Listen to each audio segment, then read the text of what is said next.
नमस्कार सर, क्या नाम है आपका? सत साहेब जी, मेरा नाम कुलदीप दास है।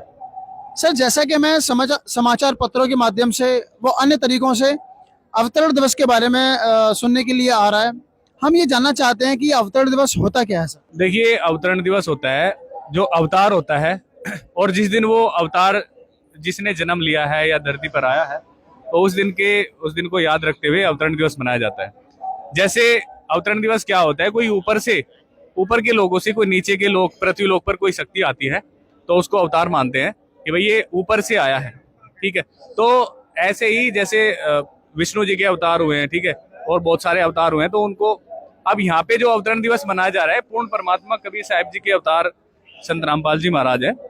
कबीर साहब में प्रमाण है, कबीर सागर में कबीर साहब जी ने बोला है कि 5 सहस्त्र और 500 जब कलयुग बीत जाए, महापुरुष फरमान तब जग तारण को आए।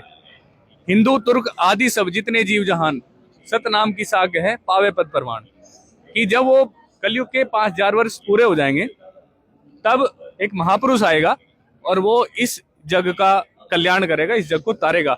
हिंदू तुर्क जितने भी जीव हैं, जितने भी धर्म है, जितने भी पंथ हैं, वो सारे के सारे उनकी शरण में आके अपना कल्याण करवाएंगे। तो सर, वो अवतार संत रामपाल जी महाराज है? वो अवतार संत रामपाल जी महाराज है। जब कलयुग के 5000 वर्ष बीत चुके थे, तो संत रामपाल जी महाराज, ये 1997 की बात है, ठीक है, कबीर साहब मिले संत रामपाल जी महाराज को। दरअसल बात यह है कि कबीर साहब 1997 में आए हैं, ठीक है, और तभी से उन्होंने अपना काम शुरू किया है। सर, एक बात बताइए, आपने कहा संत रामपाल जी महाराज जी का अवतरण दिवस मनाया जा रहा है। हम जानना चाहते हैं कि संत रामपाल जी महाराज जी के अवतरण दिवस को आप किस प्रकार मना रहे हैं? देखो, संतों का मनाने का एक अलग ही तरीका होता है। संत क्या भंडारा कर देते हैं, ठीक है, मिल बांट कर खाते हैं, बैठते हैं, वाणियां पढ़ते हैं। तो संतों का जो खुशी मनाने का एक अलग ही तरीका होता है, और वो यही है जो आप यहाँ देख रहे हो। ठीक है, सब लोग अपना एक तरह भक्तों के लिए एक पिकनिक की तरह हो जाता है। ये बड़े एंजॉय के साथ रहते हैं, देसी घी का भंडारा करते हैं सब मिलजुल कर। तो यहाँ पे आप देखोगे 3 दिवसीय प्रोग्राम है ये, इसमें भंडारा चल रहा है, और जो देसी घी से बने हुए व्यंजन है, जलेबी है, लड्डू है, बेसन की बर्फी है, कचौरी है और रोटी है। किसी को कचौरी खानी है, कचौरी खाओ।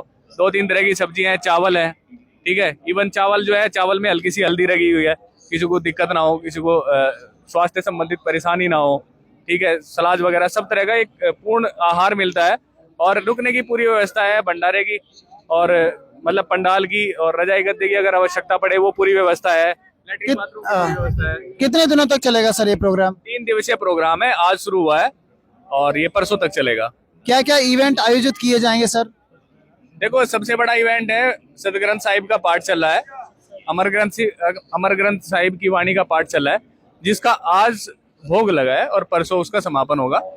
कल यानी 7 तारीख को दहेज रहित शादियां होंगी और ब्लड डोनेशन कैंप लगेगा। और यहाँ पर एक प्रदर्शनी भी लगी हुई है। उस प्रदर्शनी के माध्यम से दिखाया गया है कि भाई कैसे संत रामपाल जी महाराज अवतार है, ठीक है। उसमें बताया गया है कि कैसे कबीर साहब जी ही पूर्ण परमात्मा है। सर, इस एग्जीबिशन के अंदर हमने जब दोपहर में कवरेज की थी, तो वहां पर हमें एक लाइब्रेरी मिली जहां पर all the Holi scripture of all the religion, सभी धर्मों के पवित्र सभी सदग्रंथ थे। इन सदग्रंथों को रखने के पीछे क्या कारण है? देखो, बड़ा विशेष, बहुत ही सीधा और स्पष्ट है। संत रामपाल जी महाराज पवित्र शास्त्रों के आधार पर ज्ञान बता रहे हैं, वो शास्त्रों से अलग कुछ भी नहीं बताते। तो उनको यहाँ रखने का आशय यही है कि आप भी देखो, संत रामपाल जी महाराज ने यहाँ से ये उठा के बताया, यहाँ से ये उठा के बताया, ठीक है। तो यहाँ पे जो भी श्रद्धालु आते हैं, जो भी जिन्होंने नाम उपदेश नहीं लिया, ये उनके लिए बहुत ही अच्छे प्रमाण का काम करता है। वो खुद अपने आंखों से देखते हैं उन प्रमाणों को। विश्व में कहाँ कहाँ पर मनाया जा रहा है संत रामपाल जी महाराज जी का अवतरण दिवस? लगभग 40 देशों में मनाया जा रहा है। भारत में 10 आश्रम है, एक नेपाल में है, पाकिस्तान में, दुबई में, अमेरिका में, ब्रिटेन में, लगभग 40 जगह ये मनाया जा रहा है। सर, एक बात बताइए, 11 आश्रमों में लगातार भंडारा चलेगा? लगातार 3 दिन तक भंडारा चलेगा, सदाव्रत भंडारा चलेगा? जितने भी आश्रम है, चाहे वो इन इंडिया हो या आउट ऑफ इंडिया हो, सेम जो है प्रोटोकॉल फॉलो होता है, सेम प्रोसीजर फॉलो होता है। सर, ये जो आपने बात की दहेज मुक्त विवाह की, कितना आवश्यक है ये दहेज मुक्त विवाह? और संत रामपाल जी महाराज जी ने एक नए वैवाहिक व्यवस्था को जन्म दे दिया है, जिसकी वजह से totally different way of marriage देखने के लिए मिल रहा है। जैसे हिंदू मैरिज सिस्टम हुआ करता था, क्रिश्चियन मैरिज सिस्टम था, मुस्लिम मैरिज सिस्टम था, सिख मैरिज सिस्टम था, ये एक अलग मैरिज सिस्टम बन के तैयार हुआ है। And sir what is the role of this, और ये कितना ज़रूरी है, या ये इन सब से कितना अलग है, हटके है और ज़रूरी है? देखो, आपने जो बोला है ना कि हिंदू मैरिज सिस्टम ऐसे था, मैं आपको बताऊं बारात का प्रचलन कैसे हुआ। पहले क्या होता था, साधन नहीं होते थे, रास्ते अच्छे नहीं होते थे, तो अगर कहीं पे दो जोड़ों का कोई शादी विवाह होना होता था, मान लो 10-20 किलोमीटर दूर है, तो क्या होता था, जो आपस में बीच में जो डाकू होते थे, लुटेरे होते थे, लड़कियों को पालकी में लेके आया जाता था, उसमें गहने भी होते थे, तो वो गहने लूट लेते थे। क्योंकि जंगल भी उस वक्त ज़्यादा हुआ करते में जंगल होते थे, अच्छे प्रॉपर रास्ते नहीं होते थे, अच्छी लाइट की व्यवस्था नहीं होती थी, ठीक है। और अगर आप आज चले हो तो आपको कम से कम 3-4 दिन बाद अपने घर पे पहुंचोगे, ठीक है। उस समय लड़की को भी डर होता था कि कहीं इसको भी इज्जत, क्योंकि उनका तो कोई दीन ईमान कुछ होता ही नहीं था, ठीक है। तो बड़ी दिक्कत होती थी। तो उसमें फिर क्या करना शुरू करा, गाँव के लोगों ने सोचा कि यार बहुत सारे लोग ले जाते हैं, तो वो लगभग 100-150 लोग जाने लगे उसमें, और फिर उनको पैसे देते थे, सामने वाले को बोलते थे भाई देखो तुम्हारी लड़की घर सुरक्षित आएगी, लेकिन हमारे यहाँ से 100 लोग आएंगे और सुरक्षित आएंगे, इनका खर्चा तुम्हें देना पड़ेगा, इनका एक तरह से दिहाड़ी, जिसको कुछ भी आप उसको बोलो। तो वो उस टाइम उनको कुछ, ठीक है। अब आज उसको मिलाई का रूप दे दिया, ठीक है। तो ये रूप बिगड़ा हुआ है, अब इसकी जरूरत नहीं है।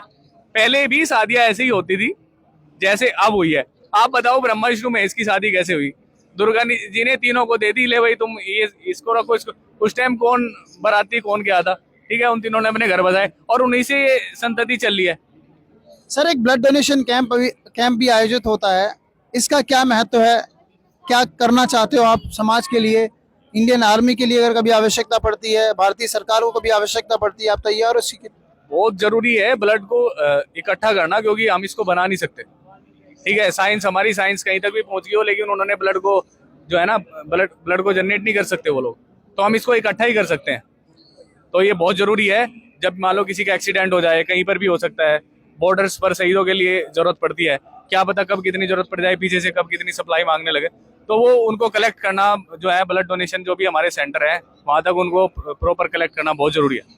संत रामपाल जी महाराज जी का अवतरण दिवस मनाया जा रहा है, क्या कोई और भी भविष्यवक्ता रहे हैं जो हमारे देश से संबंध ना रखते हों, या संत रामपाल जी महाराज जी के आसपास एरिया से संबंध ना रखते हों, उन्होंने कोई भविष्यवाणी की हो संत रामपाल जी महाराज जी के अवतरण दिवस को लेकर? देखो, मैं एक बहुत ही सटीक भविष्यवाणी की है तुलसीदास जी हाथरस वाले, ठीक है। वो अब नहीं है, 2012 में वो शरीर छोड़ के चले गए थे। इवन उस टाइम भी मैं संत रामपाल जी महाराज से जुड़ा हुआ था, तो मेरे को ये चीज़ अच्छी याद है। तो एक्चुअली उन्होंने भविष्यवाणी की थी, उनकी एक साप्ताहिक पत्रिका चलती है, तो वो पब्लिश हुई थी 7 सितंबर 1971 को। तो उसमें उन्होंने कहा था कि जिस अवतार की मैं बात करता रहता हूँ, जो ये सब कुछ खत्म कर देगा, मांसाहार खत्म कर देगा, ठीक है, दारू खत्म कर देगा, भारत से भ्रष्टाचार खत्म कर देगा, उन्होंने बड़ी महिमा गा रखी है संत रामपाल जी महाराज की। उन्होंने नाम तो नहीं बताया, ठीक है। फिर उनसे लोग पूछने लगे कि आप वो जो बता रहे हो वो कौन है, हमें तो बताओ। बोला ठीक है, मैं आज बता देता हूँ। तो उन्होंने अपनी पत्रिका में बताया कि वह अवतार जिसकी लोग प्रतीक्षा कर रहे हैं, वह आज ठीक 20 वर्ष का हो चुका है। तो उस दिन संत रामपाल जी महाराज पूरे 20 वर्ष के हो चुके थे, क्योंकि संत रामपाल जी महाराज का जो डेट ऑफ बर्थ है वो 8 सितंबर 1951 है, और 7 सितंबर 1971 को संत रामपाल जी महाराज पूरे 20 वर्ष के हो चुके थे।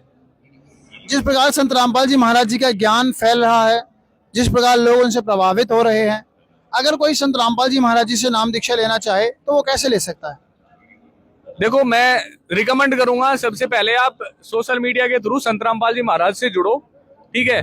उनके जो है स्पिरिचुअल जो उनकी सत्संग है उनको सुनो, उनके विचार को समझो, वो कहना क्या चाहते हैं, वो बताना क्या चाहते हैं, उनका मतलब उनका उद्देश्य क्या है, ठीक है। उनका उद्देश्य कोई पैसा इकट्ठा करना नहीं है।